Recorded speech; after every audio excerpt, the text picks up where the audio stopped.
All right, what's going on, guys? Today's episode is going to be about one of my favorite things, honestly, in the entire world to speak about, and it's communication. Man, where do you even start with communication? A lot of you guys know my journey in NLP. I started off becoming a practitioner. It was a 7-day course, about 8, 10 hours a day. Studied this course. It was 120 hours nonstop, and it was just such a mind bend to understand the concepts of reality as we know it and the differences. And what NLP really is, it's the study of subjective reality, meaning that the world we live in is all subjective. Nothing means anything except for the meaning that we create. And that already starts with our internal communication. The assignments that we give certain things, the meanings that we give certain things are being dictated by our past beliefs, values, decisions, experiences, etc. And it developed such a passion and a hunger for me to want to learn more. One thing that I have in life, and one of my highest values, is actually a growth mindset. And there's a quote, it says, when you can choose to be right or to be kind, always choose to be kind. And it's a work in progress, I think, for everyone. But it's so important to realize that a lot of times it's not about just proving you're right in communication. It's about understanding the other party. And the same quote applies, listen not with the intent to reply, but with the intent to understand. And when you can do that, you truly start to understand the other person's model of the world. Because as humans, even though we might have grown up in the same area, we might have the same age, etc., we're all very, very different by a few minor things at the subconscious level that make us who we are.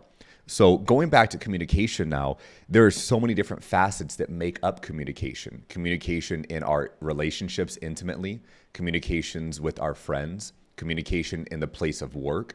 And the interesting part is that once you level up your communication, every bit of your quality of life becomes better in every single area of life. And I saw somewhere today, I believe it's Proverbs 18:22 maybe, and it says lack of communication ruins a lot of great things. And it's so important because if you think back in your life to maybe something that started off as a very small problem but escalated into something a lot bigger, and it wasn't because of the small problem itself, but because of the communication or lack thereof that happened after. And so the reason why I think I'm so passionate about this is not because I was given a skill to communicate. A lot of people have said, you've spoken on these stages, you've done this. Like if I had, your level of speaking, of course I could do that too. And the funny part is I was never like that. I actually grew up a very, very, very shy kid. And it was not in my nature to communicate. I think back to my home life, and at home, we didn't really communicate about deep stuff. If there was a problem, it was kind of swept under the rug, and one of those just, hey, what do you want for dinner? And that would just stop the argument or whatever happened. And so now in my relationships, I like to actually communicate to understand where the other person's coming from and to really understand what it is that's bothering them.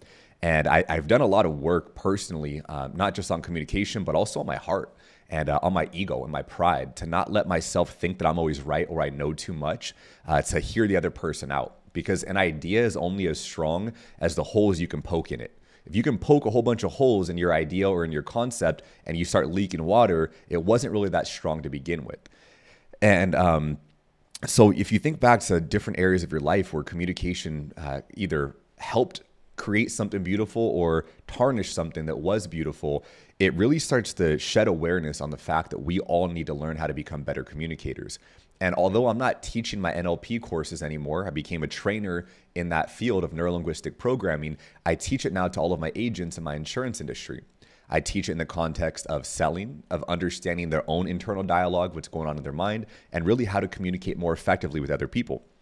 And I teach it to my up and coming leaders that want to understand their team better, that want to influence better, and that want to be a person that actually has the ability to move a room based on their words, based on their tone, based on their body language and how they deliver these. So my encouragement for you today is when you're presented with two obstacles or two options, I should say. Option one is, I know I'm right. Option two is, the other person thinks they're right. My encouragement for you, and I promise you, I know it's easier said than done, it's going to be to always chase that second option of, let me at least hear this person out before rejecting their feedback.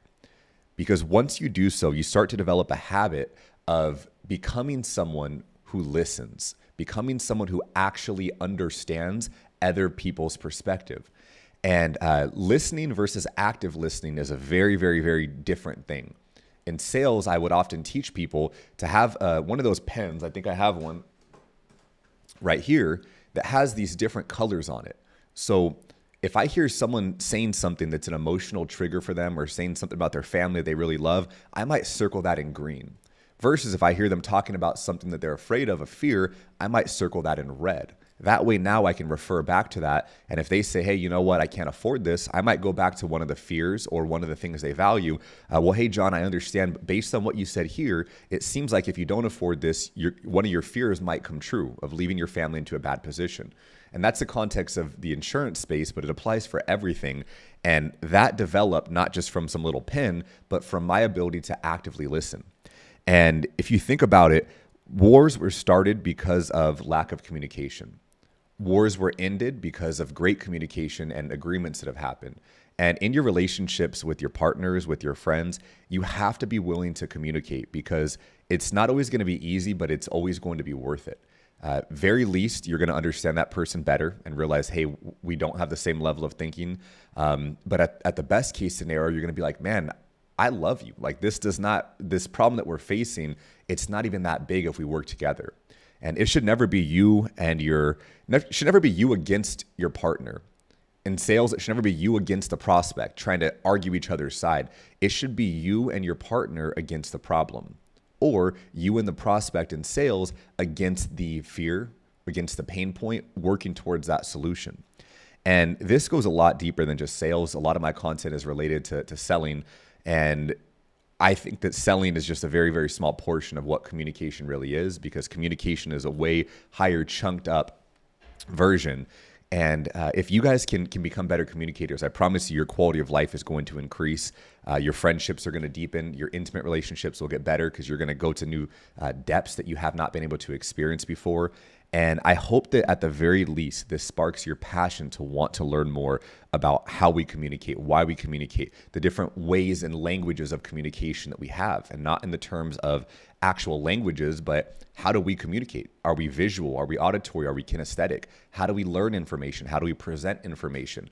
What are the love languages your partner has? What are the values and dreams of your sales team? And there's so many different levels to dive deep into this. But if you can grasp just the fact that I'm willing to become a better communicator, that's when things start to flow into your life. That's when more YouTube videos like this will come up. You're going to hear more podcasts like this. Different things in your life are going to start to present themselves to you that give you the opportunity to become a better communicator.